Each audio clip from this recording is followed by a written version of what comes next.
Magic, the most high art in science. It's been lost to mankind. When we think of magic, we think of tricks and entertainment. I don't think we really understand this art anymore, and this video is my attempt to bring light to the matter. I want to share my own personal experience with magic.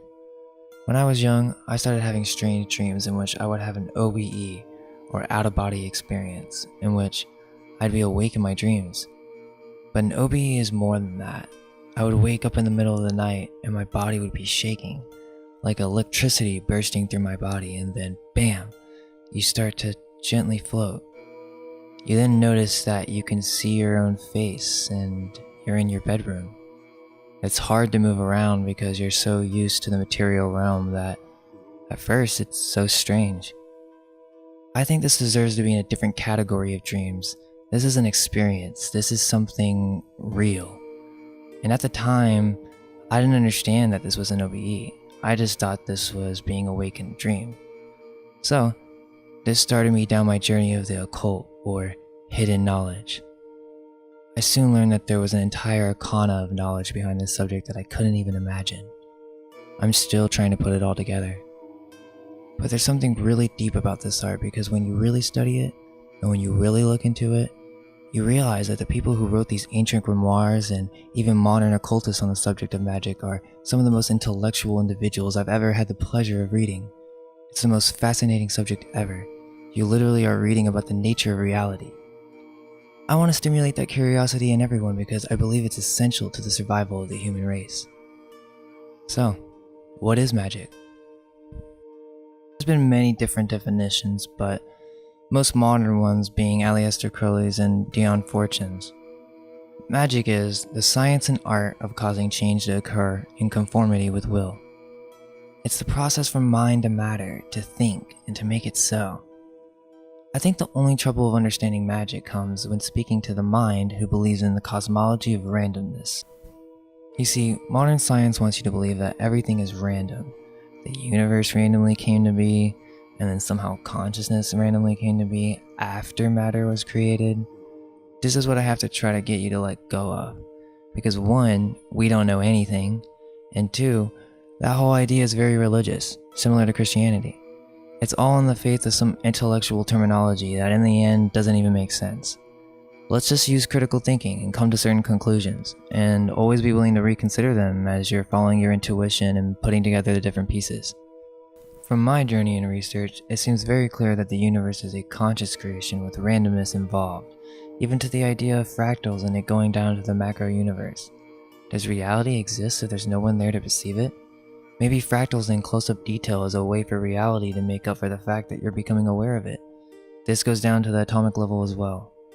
If a tree fell deep in the woods and no one was there to hear it, did it really fall? Why do you think this is even a saying? It's because there's a deep truth in it, which means, without consciousness, there is no reality, and the whole world revolves around you. No, like seriously, when you were young, don't you remember? The world doesn't revolve around you. That's what they would say, right? Well, if no one told you that, you would definitely believe that, or at least I did when I was young. When you see the world that way, the world opens up to you. It speaks to you. You can follow different directions and truly learn what it means to be here. How could you ever do that with our modern cosmology of science today? I've met so many people that are atheists or just don't care type of attitudes, and it's all because subconsciously they think they know it all. They think they got the world all figured out. Well, honestly, I'm tired of it, and we need more intellectuals who are creative and have the ability to explore ideas that are not based on the norm. This world is a reflection of our internal self. We are fantastical beings of magnetic currents, with the ability to redistribute light and sound to create an internal-external experience. This is how we grow as a soul, which over the course of many lifetimes adds credit to our oversoul. This oversoul serves as the basis of intuition, magical insight, and the power over the physical realm. We literally create our reality, and we're doing it every second, with every thought. Reality is like a bubble that forms around the individual ego, and when you interact with another consciousness, you're forming a bridge in which multiple realities are being created. Your reality, their reality, and a shared reality. It's so complex, and I'm simplifying it right now, but this really could just be beyond our comprehension. The whole idea that our thoughts are private is false. We have lost the knowledge of our true identities. We are magicians, magnetizers. We influence reality with our emotions, our beliefs, and our thoughts. Our morality and our character dictate our magnetism, and that's why great men of leadership have always had a magnetic influence. In the modern day, we know of the law of attraction, but this is a new age rendition of an older idea, which is that reality and mind are integrated. Mind came before matter, and this is what science fails to acknowledge. I believe in the past, reality was different. It was more dreamlike. Think about it. What are dreams? No one really knows.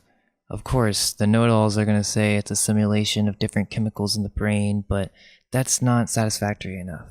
I think the biggest point against that is extreme intelligence in dream characters. There are a variety of different types of dream characters, but after spending time observing, there's a type which seems to know way more than you do. This obviously can't be understood by the atheist mindset. Seriously, it kind of bothers me because in college I had a roommate who really thought all this stuff was nonsense, and get this, he didn't even dream. He said, yeah, I don't dream, and I was trying to convince him that he doesn't remember his dreams or he isn't aware of them. But some people are willing to accept that they just don't dream. It's sad because this is how much we've forgotten.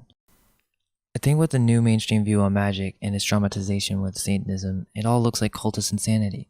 But trust me, that's not what I'm talking about. There's something so much deeper, artistic, and ancient that really used to be an integral part of the human race, and now we've forgotten about it. May we channel Thoth and remember who showed the human race how to do magic, or how to speak, or how to translate thought into material reality in the most efficient, thoughtless, automatic process as possible. That's the meaning behind spell or spelling of a word. Words are magic.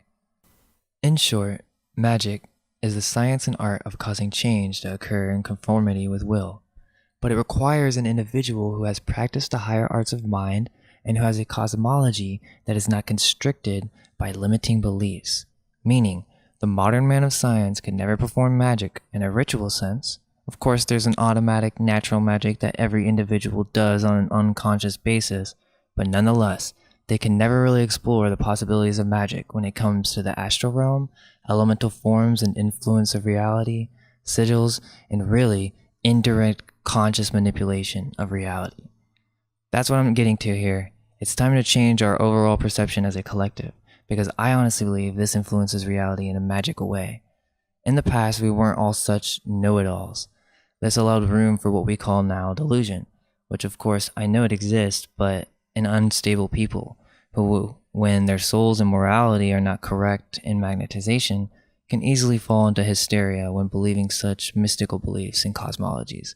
But the thing is, not everyone in the past was delusional. Like some serious intellectuals believed in this stuff. Like I'm talking from ancient world to the founding fathers. There's some deep truth to this subject, and I know that very soon it will rise to public awareness with an intellectual light. Thanks for watching, and I honestly want to make multiple videos on this subject. Just trying to explain it in a couple different lights, or even elaborating on anything that I feel needs more explanation. Leave me a comment on something that you had a question about, because there's just so much to say. Have you guys ever had an OBE? I'd love to hear about it. Thanks again, and until next time. Let go of everything you think to be true. Relax the mind and ask the question, do I truly understand what this reality is?